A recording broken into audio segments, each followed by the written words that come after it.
सबसे बड़ा दल उत्तर प्रदेश में अगर कोई है तो वो इस समय समाजवादी पार्टी है। साथ में राहुल गांधी की बात करें, उनकी पार्टी की बात करें तो 6-7 सीटें उनके हिस्से भी आ गई, जो अब तक देखा जा रहा था इक्का दुक्का सीटों तक सीमित थे। तो ये कहीं ना कहीं कांग्रेस पार्टी और इंडिया गठबंधन की लगातार मजबूती है और इसी से कहीं ना कहीं बीजेपी थोड़ा सा घबराई हुई है, डरी हुई है कि अगर 10 जो उपचुनाव में सीटों पर चुनाव में होने वाला है उसमें अगर जो पार्टी उतना बेहतर प्रदर्शन नहीं कर पाई, बीजेपी उतना बेहतर कह सकते हैं कि वहाँ पर जीत दर्ज नहीं कर पाई, तो एक तरीके से ये माना जाएगा कि 2027 के लिए समाजवादी पार्टी ने इंडिया गठबंधन एक मंच अपना तैयार कर लिया है।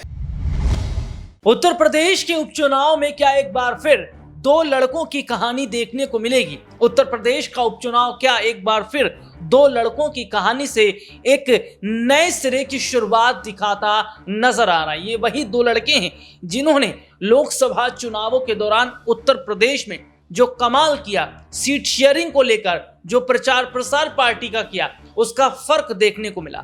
लेकिन क्या वही हालात अब यूपी चुनाव पर भी देखने को मिलेंगे? और चुनावों से पहले कुछ सर्वे आए हैं जिसमें विपक्ष में चेहरे के तौर पर देखा जाए तो राहुल गांधी पहली पसंद है तो अखिलेश यादव दूसरी पसंद बताए जा रहे हैं। तो ऐसे में ये सर्वे चुनावों से पहले आने, ये बहुत कुछ इशारा उत्तर प्रदेश को लेकर कर रहा है। और क्या उत्तर प्रदेश में राहुल और अखिलेश यादव एक बार फिर से बीजेपी का किला उखाड़ते नजर आएंगे? इन्हीं मुद्दों पर हमारे साथ बातचीत करने के लिए मौजूद हैं हमारे खास सहयोगी अमन सर। और अमन सर, सबसे पहले तो बहुत बहुत स्वागत है इस प्रोग्राम में आपका। और सर, लगातार हम चर्चा कर रहे हैं उत्तर प्रदेश को लेकर, बिहार को लेकर, लेकिन अब जो तस्वीर उत्तर प्रदेश में देखने को मिल रही है कि बीजेपी अभी अंतर्कलह से जूझ रही है अपनी सहयोगी पार्टियों से, तो वहीं दूसरी तरफ देखा जा रहा है कि समाजवादी पार्टी की तरफ से शिवपाल मैदान में है, अखिलेश मैदान में है, अगर पार्टी के तमाम नेताओं का जिक्र करें वो मैदान में। तो क्या राहुल और अखिलेश की जोड़ी एक बार फिर उत्तर प्रदेश में बीजेपी के लिए मुश्किलें खड़ी कर सकता है? देखिए, राहुल, जिस तरह से अगर हम उत्तर प्रदेश की राजनीति को देखें तो समझ में ये आता है कि वहाँ पर बीजेपी का जो प्रभाव अब तक 10 सालों में देखने को मिला उसमें काफ़ी हद तक अब कमी दिखाई पड़ रही है। देखिए, चाहे योगी की बात करें, पीएम मोदी की बात करें या बीजेपी के तमाम बाकी नेताओं की बात करें, जो प्रभाव या जो कह सकते हैं उनका रुतबा नजर आता था 2-4 साल पहले तक, अब और लेकिन चुनाव 2024 के बाद में उनका वो जो लहजा था, जिस तरह का उनका वर्चस्व था, उसमें लगातार कमी देखने को मिल रही है। आप देखिए, जिस तरह से पीएम मोदी हर वक्त मीडिया पे छाए रहते थे, हर वक्त उनके बारे में बातें होती थी, अब वो सारी की सारी चीज़ें राहुल गांधी की तरफ कहीं ना कहीं मुड़ती हुई दिखाई पड़ती हैं। राहुल गांधी चाहे श्रीनगर जाएं, कश्मीर जाएं, देश के बाकी हिस्से में जाएं, रायबरेली जाएं, मीडिया के कैमरे उनके ऊपर लगातार लगे रहते हैं। और देखिए, कल तक जो मीडिया कहता था कि राहुल गांधी के बारे में क्या बात करनी, लेकिन वही मीडिया आज उनको तवज्जो देता हुआ नजर आ रहा है। तो आप समझ सकते हैं कि यूपी में उसी का असर कहीं ना कहीं देखने को मिलता हुआ नजर आएगा। आप देखिए, जिस तरह से उत्तर प्रदेश में बीजेपी को तकरीबन 33 सीटें मिली हैं और समाजवादी पार्टी ने अकेले दम पर 37 सीटें जीतकर ये बता दिया कि सबसे बड़ा दल उत्तर प्रदेश में अगर कोई है तो वो इस समय समाजवादी पार्टी है। साथ में राहुल गांधी की बात करें, उनकी पार्टी की बात करें तो 6-7 सीटें उनके हिस्से भी आ गई, जो अब तक देखा जा रहा था इक्का दुक्का सीटों तक सीमित थे। तो ये कहीं ना कहीं कांग्रेस पार्टी और इंडिया गठबंधन की लगातार मजबूती है और इसी से कहीं ना कहीं बीजेपी थोड़ा सा घबराई हुई है, डरी हुई है कि अगर 10 जो उपचुनाव में सीटों पर चुनाव में होने वाला है उसमें अगर जो पार्टी उतना बेहतर प्रदर्शन नहीं कर पाई, बीजेपी उतना बेहतर कह सकते हैं कि वहां पर जीत दर्ज नहीं कर पाई, तो एक तरीके से ये माना जाएगा कि 2027 के लिए समाजवादी पार्टी ने इंडिया गठबंधन एक मंच अपना तैयार कर लिया है जहां पर बीजेपी के लिए कोई जगह नहीं बन रही है। साथ में जो बीजेपी के अब तक के बड़े नेता रहे, आप देखिए, चाहे सीएम योगी की बात करिए, केशव प्रसाद मौर्य की बात करिए जो उप मुख्यमंत्री हैं, ब्रजेश पाठक की बात करिए, भूपेंद्र चौधरी की बात करिए जो अध्यक्ष हैं बीजेपी के, ये तमाम बड़े बड़े चेहरे हैं, लेकिन इन सब के बावजूद भी बीजेपी वैसा इम्पैक्ट क्रिएट नहीं कर पा रही जैसा करना चाहिए। राहुल, दूसरी बड़ी और अहम बात ये भी है कि जो सहयोगी दल हैं, जो सहयोग करना चाहिए वही अब असहयोग करते हुए दिखाई पड़ रहे हैं। आप देखिए, चाहे जयंत चौधरी हों, अनुप्रिया पटेल हों, संजय निषाद हों या ओपी राजभर हों, सभी के सुर जो हैं वो एक तरीके से बिगड़े हुए दिखाई पड़ रहे हैं। बीजेपी के ऊपर दबाव बनाने का लगातार प्रयास कर रहे हैं। यहीं पर ऐसा लगता है कि अगर बीजेपी ने उनकी बात नहीं सुनी तो यहां पर ये दल जो है वो अपनी मनमानी पर उतारू हो सकते हैं, जिसका सीधा सीधा खामियाजा बीजेपी को उठाना पड़ेगा। ऐसा एक सवाल मेरा ये भी रहेगा कि उत्तर प्रदेश में एक वक्त में कांग्रेस पार्टी का दबदबा हुआ करता था और कांग्रेस पार्टी ने उत्तर प्रदेश में अपनी एक जगह बनाई थी, लेकिन अब ये खबर भी सामने आ रही है कि राहुल गांधी की जो नजर है वो अयोध्या की सीट पर है, मिल्कीपुर पर है। आने वाले वक्त में कहा जा रहा है कि वहां का दौरा भी करेंगे।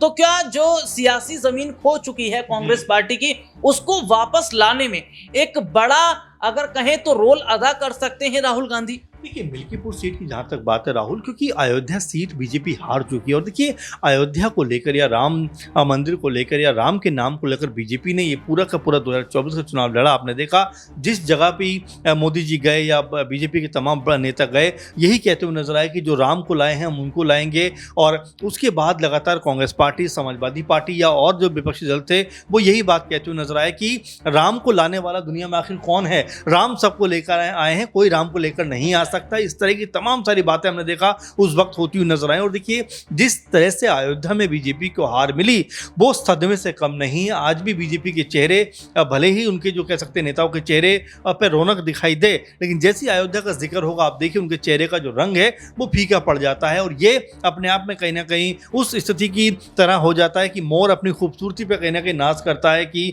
बहुत ज़्यादा खूबसूरत है, बहुत ज़्यादा सुंदर, लेकिन जैसे ही वो अपने पैरों को देखता है कहते हैं उसके आंखों से आंसू निकल आते हैं। और यही कुछ बीजेपी का हशर हो रहा है कि तमाम तरह से सरकार तो बना ली, लेकिन जैसे अयोध्या की तरफ देखते हैं उनकी जो कह सकते हैं मुश्किलें हैं, उनके दुख है, वो एक बार फिर उमड़ के सामने आ जाता है। ऐसे मिल्कीपुर सीट जिसके ऊपर उपचुनाव है राहुल, अगर जिस तरह के दावे इंडिया गठबंधन कर रहा है, जिस तरह के दावे समाजवादी पार्टी कर रही है, जिस तरह के दावे कांग्रेस पार्टी करती हुई नजर आ रही है, अगर वो वैसे साबित हुए तो यहाँ पर बीजेपी को अपनी जो इज्जत बचाना मुश्किल हो जाएगा अगर मिल्कीपुर सीट हारते हैं तो। क्योंकि अयोध्या को लेकर अब तक बहुत सारे बीजेपी नेता ये भी कह रहे हैं कि चलिए तुक्का था, लग गया, ऐसा हर बार नहीं होता है, इस बार हम जीतेंगे। लेकिन अगर मिल्कीपुर सीट के ऊपर समाजवादी पार्टी ने एक बार फिर डंका फहराया, डंका बजाया, तो यहाँ बीजेपी के लिए दामन बचाना मुश्किल हो जाएगा। इसीलिए तमाम जो बड़े बीजेपी के नेता हैं वो मिल्कीपुर सीट के ऊपर सबसे अधिक ध्यान लगाए हुए हैं। जी। और सर अगर देखा भी जाए तो जिस तरीके से 2027 का जो विधानसभा चुनाव है